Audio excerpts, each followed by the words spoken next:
Essa semana foi para o plenário do STF a questão da competência ou incompetência do juiz Sérgio Moro em julgar Lula lá em Curitiba. Pois bem, o resultado foi favorável a Lula, mas o que eu quero chamar a atenção não é se Lula é culpado ou inocente, mas a discussão entre o presidente do STF, Fux, e o ministro Lewandowski acerca do mérito da questão, acerca de como funciona o nosso sistema judiciário. E eu quero chamar a atenção que dessa discussão e outras decisões precedentes do nosso sistema judiciário, que obviamente ficaram ressaltadas a partir da figura do ex-presidente Lula, que tem um peso muito maior do que a maioria dos cidadãos brasileiros, como o nosso sistema judiciário é caótico, e também colocar em xeque ou rediscutir as instituições jurídicas e a formação jurídica no Brasil. Então, acompanhe comigo o vídeo.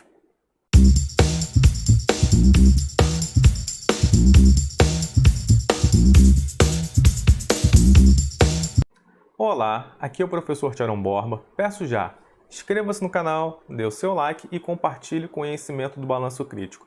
Nos acompanhe também pelas redes sociais para sempre que tiver saindo um vídeo novo, você ficar ciente e acompanhar o debate aqui conosco.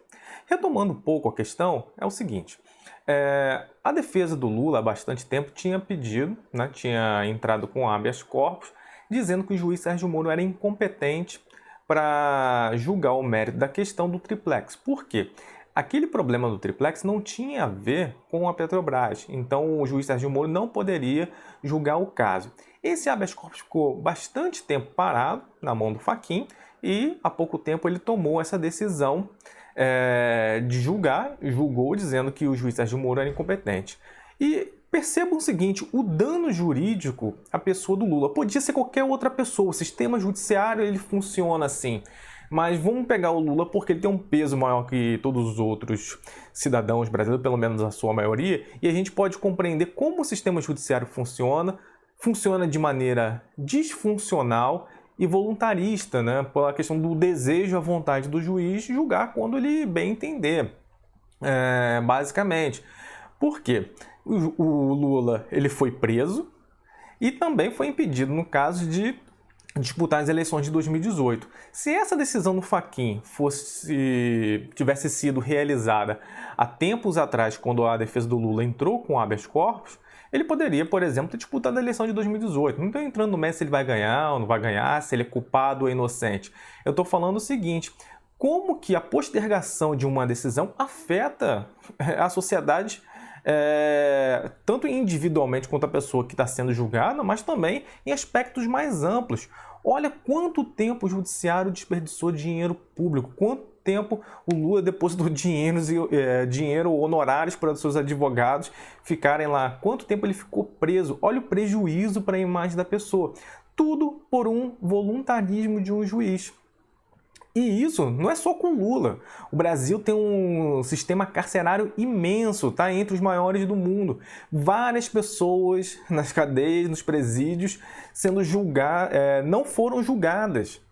Isso é um absurdo, isso não pode acontecer. O sistema judiciário é completamente disfuncional. Pelo menos nós temos o Gilmar Mendes, acompanho algumas entrevistas, ele sempre chamando atenção para isso, a Carmen Lúcia também. Então assim, qual é o problema do judiciário? O que a gente tem que olhar? A gente tem que olhar não só as instituições jurídicas, mas também como a formação jurídica dessas pessoas que são os operadores do direito.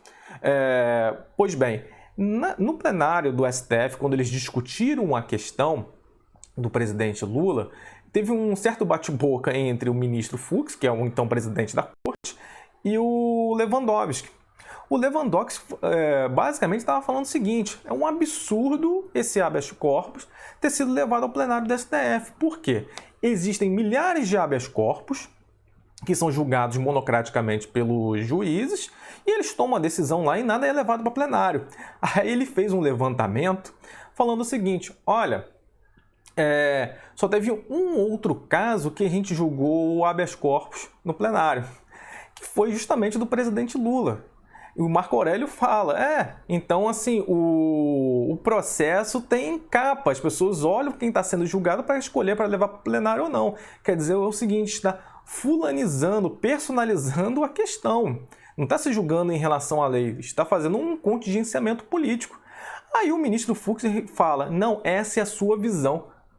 Pois bem, como assim essa é a sua visão? É uma evidência empírica. O que o Lewandowski está falando não é uma coisa que ele tirou da cabeça. Ele fez um levantamento, é um dado objetivo, indiscutível. Ele está falando, isso é uma visão sua. Então a gente passa a falar o seguinte, o Fux está defendendo o processo do Lula no plenário por uma questão voluntarista, que ele quer fazer um contingenciamento político, ou é a sua vontade de levar o caso Lula a uma questão midiática, não é a questão de julgar o mérito dentro da tecnicidade, da metodologia do direito. É uma questão puramente individual, e é isso que o Lewandowski está falando. Agora a gente tem que pensar o seguinte, eu não sou formado em direito, talvez as pessoas que sejam formadas comentem aqui embaixo esse caso, por quê? Sobre a formação do bacharel em Direito. A gente sabe que o bacharel em Direito é uma formação extremamente tradicional na vida brasileira, né? O Sérgio Buarque de Holanda, um historiador, ele falava a sociedade dos bacharéis, dada a sua importância das estruturas de Estado desde o Brasil Império até os dias atuais. Como os operadores do direito, eles, vamos dizer assim, colonizam várias partes da burocracia estatal. Então, assim, como que uma pessoa, um juiz, presidente do STF, ele nega as evidências empíricas para discutir o mérito de uma questão? E isso não é só ele, são vários outros juízes que, por exemplo, nós temos decisões em primeira instância, e isso é muito ressaltado pelo Gilmar Mendes, ele fala o seguinte, o desrespeito na primeira instância do juiz decidir o que ele quer, ele decide as coisas da cabeça dele, mesmo tendo decisões de tribunais superiores falando, essa questão tem esse tipo de procedimento para tomar essa decisão. E os caras desrespeitam na primeira instância as decisões superiores. Aí muito processo que era para terminar se extinto lá na primeira instância, sobe para ser julgado por outro juiz, porque vai ser revisado e aquele juiz não sofre nenhuma penalização. Aí lembrando, olha quanto dinheiro público corre isso, né, porque vai ser levado para outra instância, quanto prejuízo está se colocando para os envolvidos em um determinado processo, sem necessidade alguma, só pela questão do voluntarismo, a boa vontade, o preciosismo, a vaidade de um juiz. Eu não estou falando aqui para ser contra juiz, estou dizendo que as instituições judiciárias não funcionem, mas elas podem melhorar, e é isso que a gente tem que discutir, elas precisam ser reformadas. O CNJ praticamente não funciona, são pouquíssimos os juízes que são penalizados por alguma coisa, e quando são penalizados com aposentadoria, não são exonerados do cargo público. Qualquer outro funcionário público, quando comete um erro grave, ele é exonerado e pronto, acabou. Vai ter que começar a carreira, sua vida em outro lugar. O juiz não, ele é aposentado com seus vencimentos proporcionais a quando ele foi aposentado. Então isso é um absurdo. A elite do funcionalismo público, ela faz tudo com boa vontade, sem penalidade alguma, e causando prejuízos, às vezes, enormes às pessoas. Então, essa questão do Lula é bastante evidente. E isso que aconteceu com o Lula é interessante, não pela questão do Lula, mas é horrível a questão que aconteceu com ele, porque está se provando que foram sistemáticas injustiças que aconteceram com ele, que a gente precisa repensar as instituições jurídicas, como os juízes decidem, os processos. E isso é completamente absurdo. Lembrando, isso não é a primeira vez que acontece com ele. Aconteceu outra vez, que foi com a questão das investigações do Ministério Público, quando o procurador falou lá, nós não temos fatos, mas convicções. É basicamente a mesma coisa que o Fux falou, que é o quê? Você negar as evidências empíricas e basear suas decisões, seus procedimentos, as suas ações num voluntarismo. A gente não pode ficar negando evidências empíricas em detrimento de convicções morais, a minha boa vontade, os meus desejos. Parece que são crianças, né, que estão fazendo lá a sua boa vontade, estão chorando. Não, eu quero isso. Então vai ser isso que vai ser decidido. Isso causa um prejuízo ao cidadão que é enorme. Não só por questões individuais, quando ele está envolvido com o processo, mas toda a máquina pública que é envolvida por desejos individuais e não seguindo as evidências empíricas e desrespeitando a própria instituição.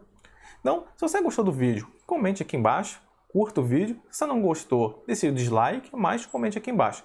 Um abraço, até a próxima.